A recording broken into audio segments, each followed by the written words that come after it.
The storm had been raging for hours by the time I arrived at the small, secluded rental house.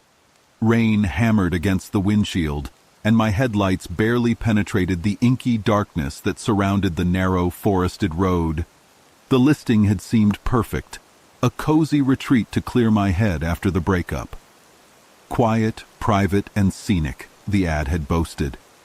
Now, sitting alone in my car with the engine still running, I couldn't shake the uneasy feeling that crept over me as I stared at the shadowy silhouette of the house.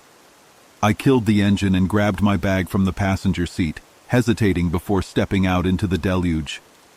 The rain was ice cold, drenching me within seconds, and I fumbled with the keys to unlock the front door. It groaned as it swung open, revealing the dimly lit interior. The house smelled faintly of damp wood and something else I couldn't quite place. I told myself it was probably just the rain-soaked air following me inside. The house was exactly as it had appeared in the photos.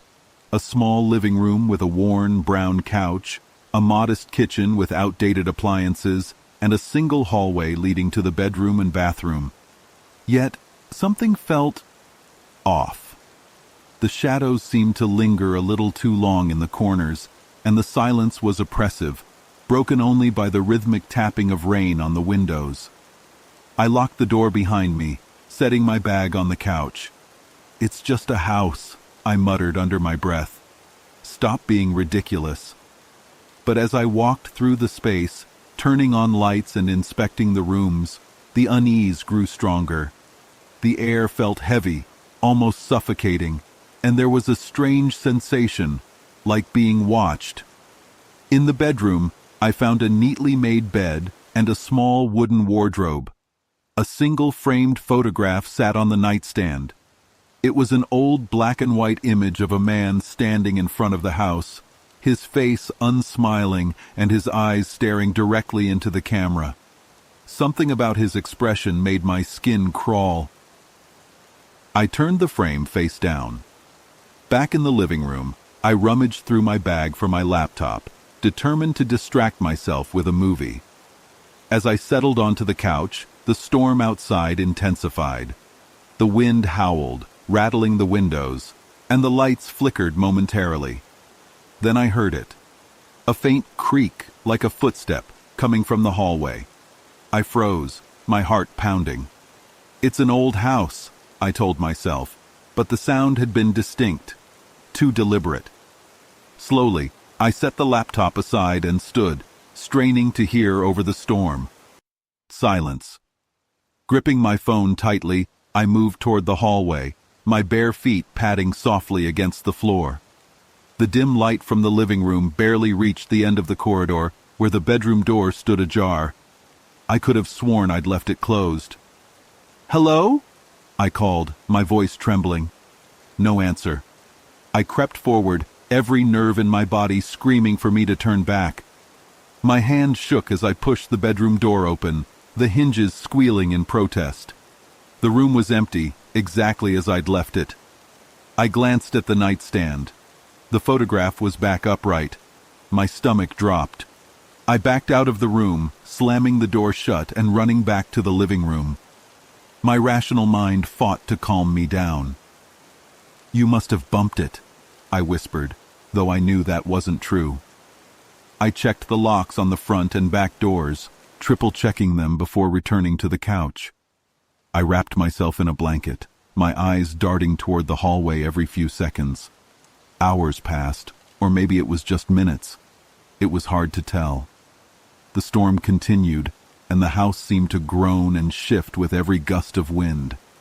Just as I started to convince myself that it was all in my head, my phone buzzed. I jumped, nearly dropping it. The screen lit up with a text from an unknown number. "Did you see me?" My blood turned to ice. My fingers trembled as I typed back, "Who is this?" 3 dots appeared, indicating the person was typing. Then the reply came, "You left the bedroom too quickly." I dropped the phone, my pulse racing. The room felt smaller, the walls closing in. My instincts screamed at me to get out, but where would I go? The storm outside was relentless. and the nearest neighbor was miles away. Suddenly, there was a loud bang from the bedroom. I screamed, grabbing the nearest object, a lamp, as a makeshift weapon. The house was deathly silent again, but the bang had been real. Summoning every ounce of courage, I crept toward the hallway, my breath coming in shallow gasps. The bedroom door was ajar once more, but this time, the air inside felt colder, unnaturally so. I pushed the door open with the lamp, peering inside. The wardrobe door was wide open. Inside, hanging from the rail, was a soaking wet jacket. It hadn't been there before. As I stepped closer, my foot brushed against something on the floor. I looked down and saw muddy footprints leading from the wardrobe to the bed, where they stopped abruptly. Panic consumed me.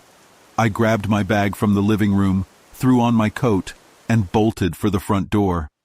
My hands shook as I unlocked it, the rain immediately drenching me again as I stepped outside.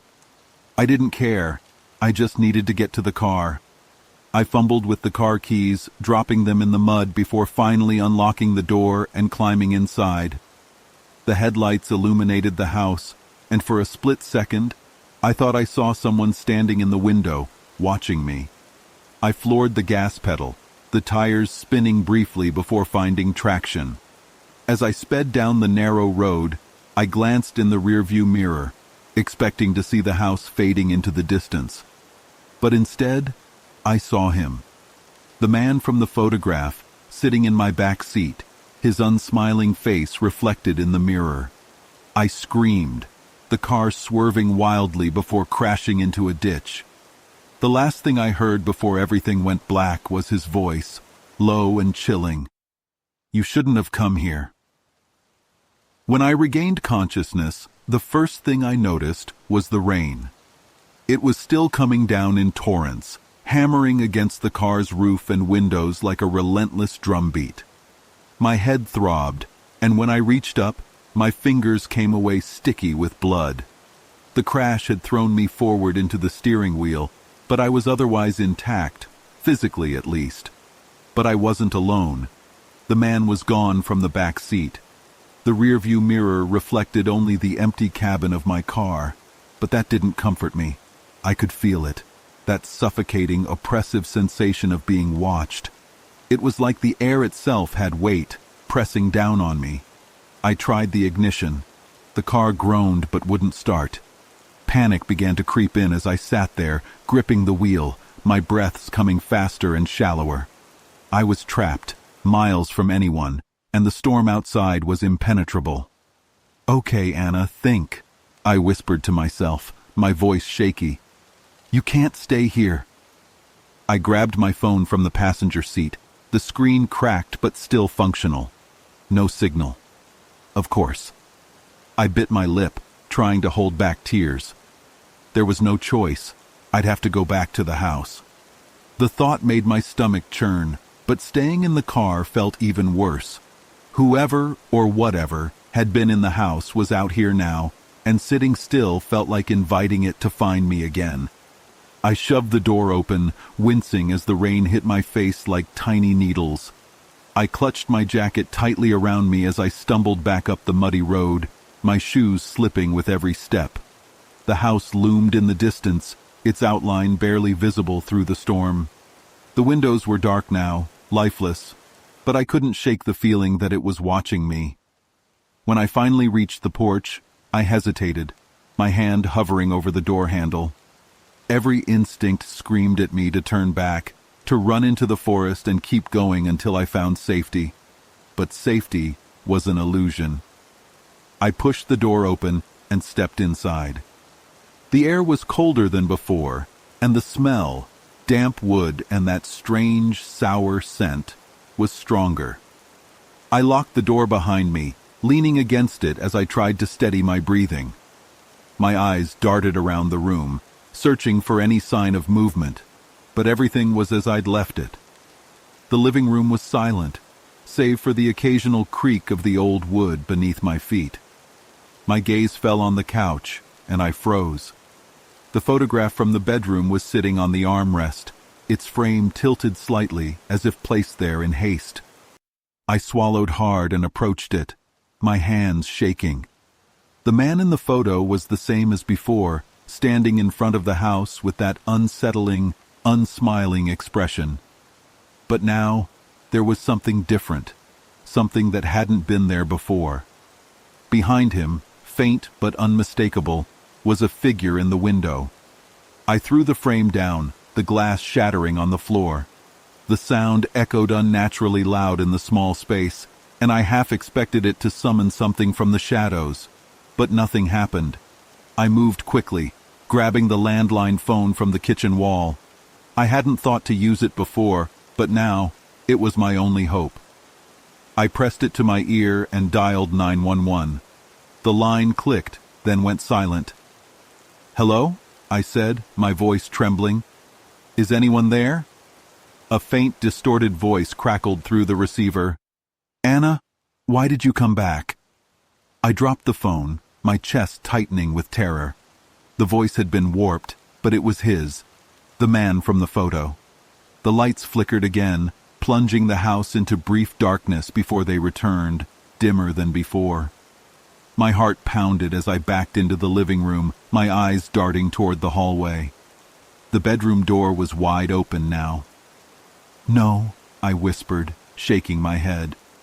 "No, no, no." I moved toward the front door, fumbling with the locks, but they wouldn't budge. The keys were gone, vanished from where I'd left them. My hands were trembling so hard that I could barely think. A loud crash from the bedroom made me scream. It sounded like furniture being thrown across the room. Then came the footsteps, slow, deliberate, and getting closer. I grabbed a fire poker from the hearth, clutching it tightly as I pressed myself against the wall. The footsteps stopped just outside the living room, and I held my breath. "Anna!" the voice called out, low and mocking. "You can't run forever." The shadows in the hallway seemed to shift, coalescing into a figure that stepped into the dim light. It was him. The man from the photo, but not quite. His features were distorted, his eyes dark voids that seemed to swallow the light. I swung the poker wildly, the metal whistling through the air, but he didn't flinch. Instead, he tilted his head, as if amused. "You brought me here," he said. "This is your fault." "I don't know what you want," I screamed, tears streaming down my face. "Just leave me alone." He stepped closer, his form flickering like a bad signal. "You invited me in," he whispered. "You should have stayed away." The lights flickered again, and for a moment, the room was plunged into total darkness. When they came back, he was gone. But I wasn't alone. From the corner of my eye, I saw movement, shadows crawling along the walls, taking shape, reaching for me. The photograph lay on the floor, the glass shattered, but the man was no longer in it. I ran for the kitchen, slamming the door shut behind me and wedging a chair under the handle. My chest heaved as I searched for anything that could help me. My phone was still in my pocket, useless without signal. But then I remembered something. The ad for the rental had included an emergency contact number, handwritten in the confirmation email. I pulled up the email on my phone, scrolling frantically until I found it. My fingers were shaking so badly that it took 3 tries to dial the number. It rang once, twice. Then a voice answered, "Anna, you need to leave, now." My blood ran cold. "Who is this?" "The owner," the voice said, urgent and trembling. "You don't understand. That house, it's not safe. He doesn't let anyone leave." The call cut off, replaced by static. Then, through the crackling, came his voice. "You can't escape." The shadows surged forward, and the kitchen light went out. Darkness swallowed the kitchen, thick and impenetrable, pressing against my senses like a living thing. I clutched the phone tightly in one hand and the fire poker in the other, my breath coming in shallow gasps. The faint hum of static buzzed from the phone's speaker, broken only by the faint echo of his voice whispering, "You're mine now. I couldn't stay here. Every nerve in my body screamed at me to move, to fight, to survive. I shoved the chair out from under the door handle and swung it open, the hinges groaning as I stumbled into the hallway. The house had changed. The walls seemed to close in around me, the once familiar layout warped into a distorted maze of twisting shadows and impossible angles. I reached for the living room light switch, but my fingers found nothing but cold, smooth wall. Panic clawed at my chest as I realized the switch was gone. The shadows seemed to writhe, stretching toward me, their edges tinged with an unnatural, sickly glow.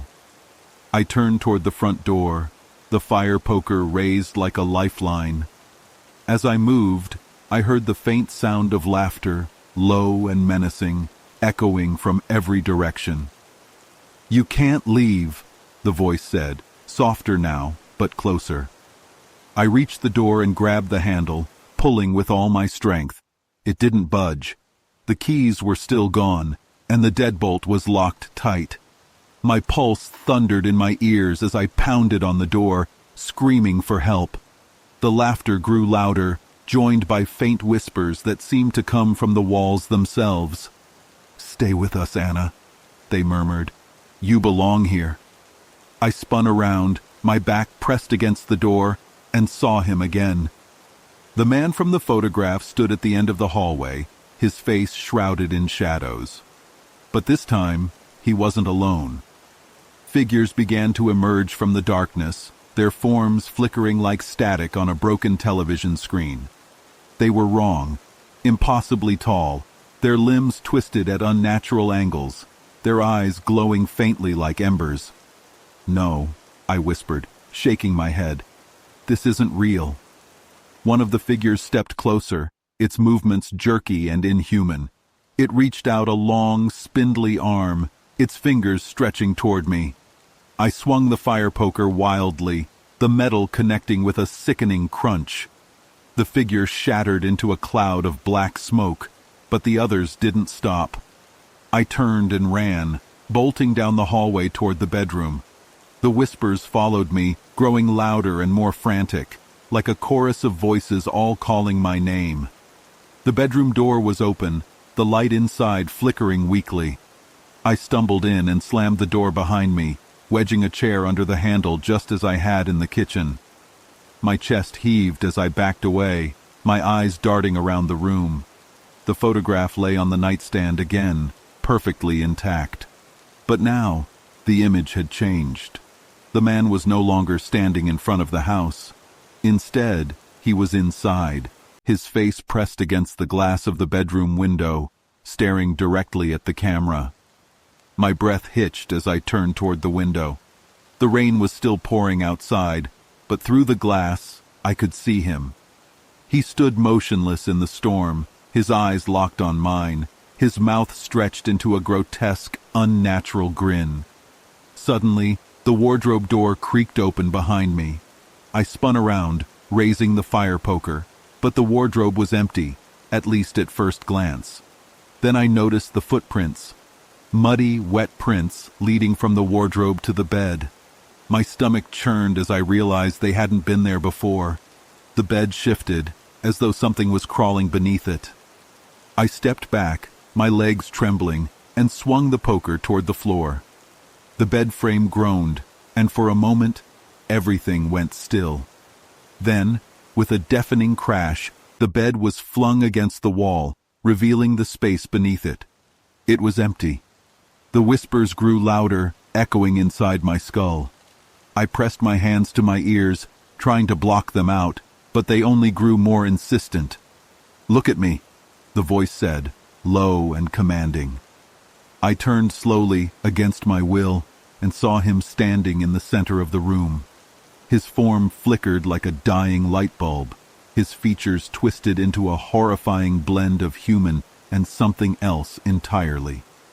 "You can't fight me," he said, his voice reverberating like a chorus of overlapping tones. "This house is mine, and now, so are you." "No!" I screamed, lunging forward with the fire poker.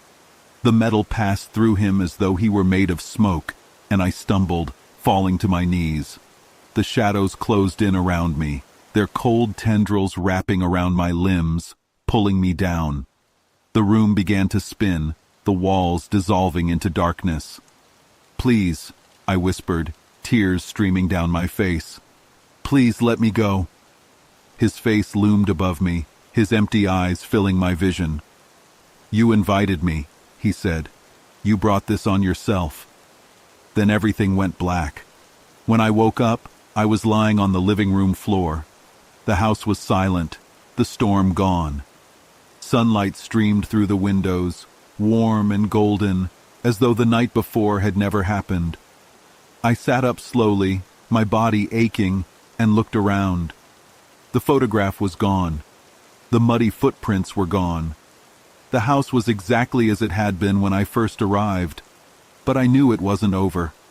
As I grabbed my bag and stepped outside, I felt it, the oppressive weight of something watching me.